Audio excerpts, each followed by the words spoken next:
Anak-anak yang terkasih, Bapak dan Ibu guru, para suster dan para pegawai yang terkasih, selamat pagi dan salam Imago Dei. Sebelum kita memulai seluruh kegiatan kita pada hari ini, marilah kita awali dengan mendengarkan sabda Tuhan dan marilah kita berdoa bersama. Marilah kita berdoa. Dalam nama Bapa dan Putra dan Roh Kudus. Amin. Allah Bapa yang maha baik dan maha murah, kami bersyukur kepadamu ya Tuhan atas segala berkat dan kebaikan-Mu yang memberikan kami kehidupan yang baru. Engkau memberikan kami hari yang baru untuk kami hidupi. Tuhan yang maha baik, kami mohon berkat-Mu ya Tuhan pada permulaan hari ini. Berkatilah kami yang hendak mendengarkan sabda-Mu sebagai terang dan cahaya bagi hidup kami, khususnya sepanjang hari ini. Utuslah Roh Kudus-Mu ya Tuhan menerangi hati dan pikiran kami, agar kami sungguh-sungguh mampu mendengarkan sabda-Mu dengan baik. Doa dan harapan ini kami sampaikan kepadamu ya Tuhan, dengan perantaraan Kristus Tuhan kami. Amin. Dalam nama Bapa dan Putra dan Roh Kudus. Amin.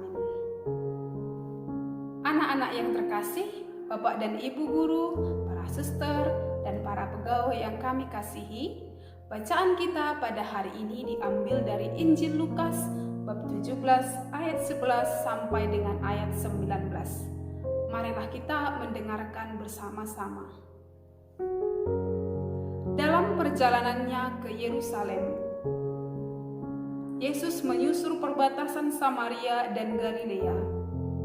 Ketika ia memasuki suatu desa, datanglah 10 orang kusta menemui dia. Mereka tinggal berdiri agak jauh dan berteriak, "Yesus, Guru, kasihanilah kami." Lalu ia memandang mereka dan berkata, "Pergilah, perlihatkanlah dirimu kepada imam-imam."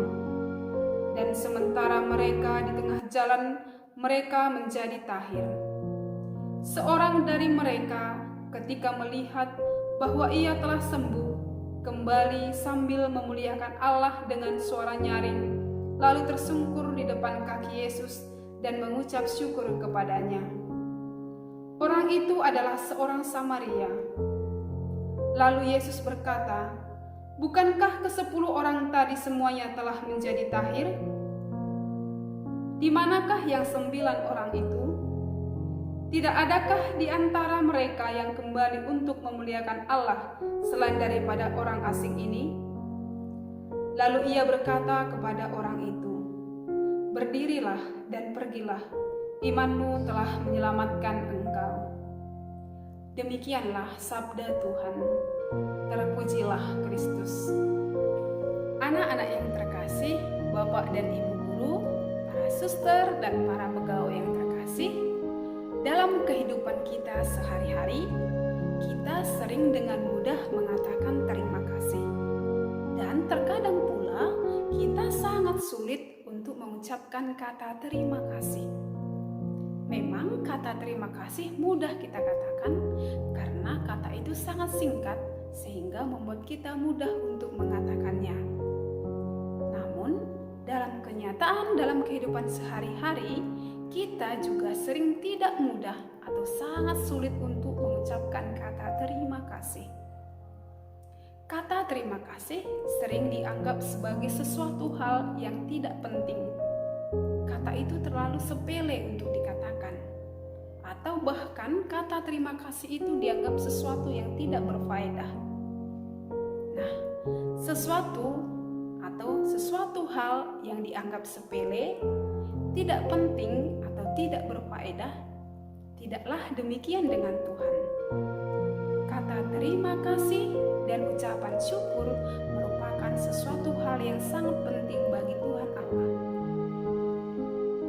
Nah, anak-anak yang terkasih, Bapak dan Ibu guru, para suster dan para pegawai yang terkasih, dalam Injil Lukas yang baru saja kita dengarkan bersama-sama, ada 10 orang kusta yang datang kepada Yesus. Mereka memohon dan meminta belas kasihan dari Yesus. Ketika mereka datang dan memohon belas kasih dari Yesus, Yesus tergerak hatinya untuk memberikan belas kasihan. Oleh karena itu, karena mereka datang meminta, lalu Yesus memberikan belas kasih-Nya dengan memberikan kesembuhan kepada mereka. Nah, jadi karena belas kasih Allah, 10 orang yang mengalami penyakit kusta kini telah mengalami kesembuhan. Mereka semua mengalami kesembuhan karena mereka datang meminta dan memohon belas kasihan dari Tuhan Yesus. Nah, tahukah kita semua, dari 10 orang yang meminta belas kasihan dari Yesus, berapa orangkah yang datang mengucapkan terima kasih kepada Yesus? Nah, dalam Injil yang kita dengarkan tadi, ternyata ada hanya 1 orang saja yang mengucapkan terima kasih kepada Yesus. 1 orang dari 10 orang yang disembuhkan oleh Yesus dari penyakit kusta, hanya ada 1 orang saja yang mau datang mengucapkan terima kasih.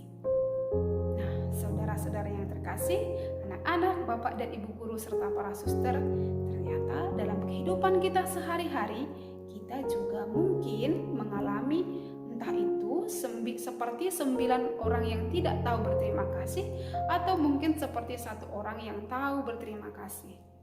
Nah, semoga dengan kisah pada hari ini, kisah 10 orang kusta yang disembuhkan oleh Tuhan Yesus, memberikan kita sebuah penyadaran atau mengajak kita semua untuk tetap setia mengucapkan terima kasih kepada siapapun, entah itu hal besar, entah itu hal kecil, ataupun entah itu hal biasa-biasa saja.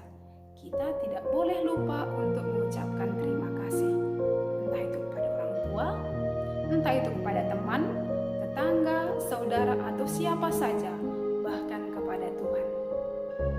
Tuhan Yesus mengajar kita untuk tidak hanya tahu meminta, tapi tahu juga berterima kasih. Nah, mungkin saya dan kamu semua juga pernah mengalami seperti itu. Oleh karena itu, mari kita bersama-sama membangun sikap setia untuk tetap setia mengatakan atau mengucapkan terima kasih kepada siapapun, terutama orang yang membantu kita. Dengan demikian, kita semakin bertumbuh dalam nama Tuhan, dan kita semakin bertumbuh dalam kasih Tuhan, dan kita semakin terbuka untuk berbagi kepada orang lain. Sekarang, untuk mengakhiri permenungan kita pada pagi hari ini, marilah kita berdoa. Dalam nama Bapa dan Putra dan Roh Kudus. Amin.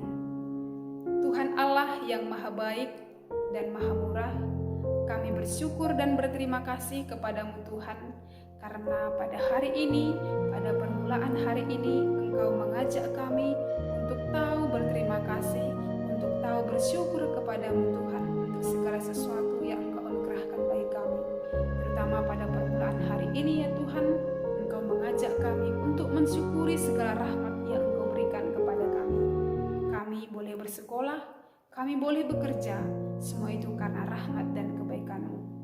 Oleh karena itu ya Tuhan, kami tak henti-hentinya memohon rahmat daripada-Mu. Berkatilah kami semua pada hari ini. Semoga kami semua boleh belajar dengan baik. Semoga kami semua boleh bekerja dengan sepenuh hati, sehingga kami boleh mengalami rahmat-Mu dan juga boleh menjadi rahmat bagi orang-orang yang berada di sekitar kami. Doa dan harapan ini kami sampaikan kepadamu Tuhan, dengan perantaraan Kristus Tuhan kami. Amin. Dalam nama Bapa dan Putra dan Roh Kudus. Amin. Nah, anak-anak yang terkasih, Bapak dan Ibu guru, serta para suster dan para pegawai yang terkasih, dengan demikian ibadat atau renungan kita pada pagi hari ini telah selesai. Selamat belajar dan selamat beraktivitas untuk kita semua. Salam Imago Dei, Tuhan memberkati.